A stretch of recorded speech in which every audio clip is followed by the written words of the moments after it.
I think the biggest challenge is before they start, like before they get into it. Meaning it's like I've had people told me, I kept hearing about your book. I kept hearing about the Miracle Morning for like years, but I'm like, dude, I'm not a morning person. Like, I don't even want to read it. I don't want to be convinced, because I'm going to be convinced that I should be a morning person, but I don't believe I can be. Right. Yeah. Like, that's the biggest. And when I wrote the book, that was my biggest insecurity. Was I'd be writing it, and there were so many days where I'm like, I'd have writer's block or whatever, and I'd be like, dude, nobody, how am I going to convince someone that has believed their entire life that they're not a morning person to be a morning person? Like, what words could I possibly use? I could tell them all day that it could change their life, but they're not going to do it. And so that was my biggest fear, is like, I didn't think it would gain traction, because I thought, and so what I did is I wrote the whole book with that in mind. I'd ask myself, what are the limiting beliefs people are going to have at every turn? What's literally the way that I write, and I write so slow, is like every sentence I write, I go, what will they be thinking after they read that sentence? And then that leads to my next sentence, so I write slow as shit. Like, I write so slow. But I think thank God I was that thoughtful, right?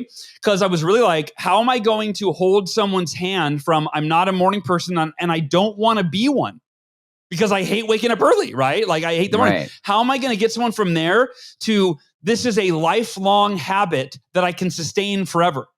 And it worked. And I think some of the things about it are, the second to the last chapter in the Miracle Morning book is called From Unbearable to Unstoppable.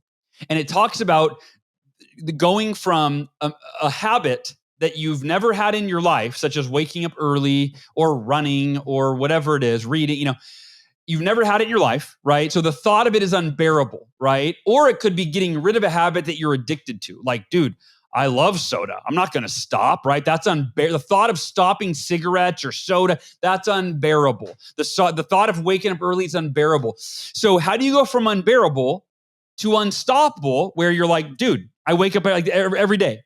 And I broke that down. And so it's 3 10-day phases. And the number's arbitrary. You could do this in less time, more time, whatever.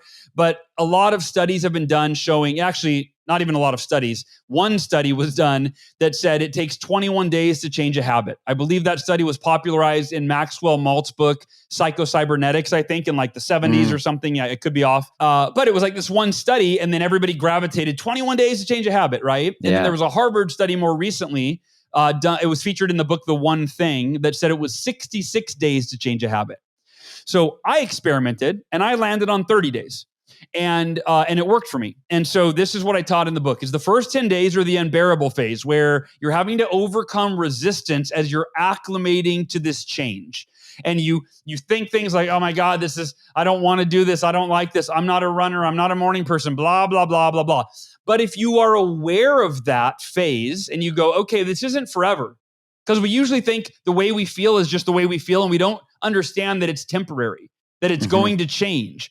But if you can be aware of that and go, oh, the first 10 days are unbearable, but if I can push through those, it's going to go into phase 2, which is uncomfortable, right? Which is like, okay, I made it through the unbearable phase. I'm no longer like resisting this with every fiber of my being, but I'd still rather sleep in. It'd still be easier. I'd still rather not run, right? That's that middle phase. The third 10-day phase, though, is the unstoppable phase, where you wake up on day, and it might be day 15, it might be day 25, it might be day, right? Whatever. It's a gray area.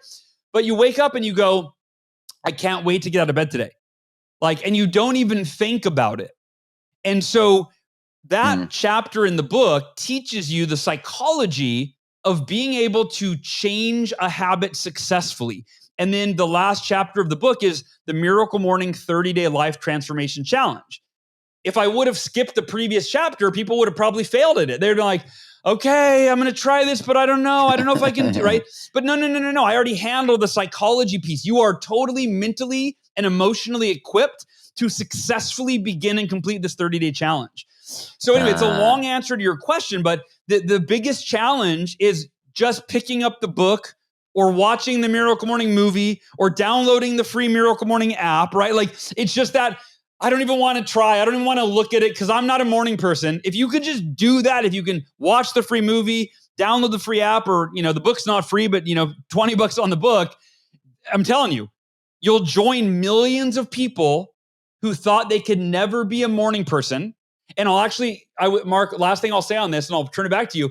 Somebody interviewing me once said, hey, what percentage of these millions of morning people, these miracle morning practitioners, what percentage of them were already morning people when they read your book or watched your movie? So that like this was not hard for them. They just, instead of checking email first thing or going on social media, they're like, oh, cool, I'm already up early. I'll do the savers, right? And he said, and what percentage had never been a morning person? So this was like them overcoming a lifelong limiting belief. And I had no idea. I was like, dude, that's a great question that I should know the answer to. I have no idea. And so I surveyed our community, which at the time was probably a few 100,000 people, still enough to get a really good sample size. 72% said they had never believed they could be a morning person before they read the book. This was before the movie came out. So yeah, more than like, 2/3. Yep. And I was like, that makes me so happy, because that was my biggest limiting belief, is like, I'm not going to be able to convert people that aren't morning people into morning people. And I was like, that's the majority of people that are doing the miracle morning around the world. They were never morning people beforehand.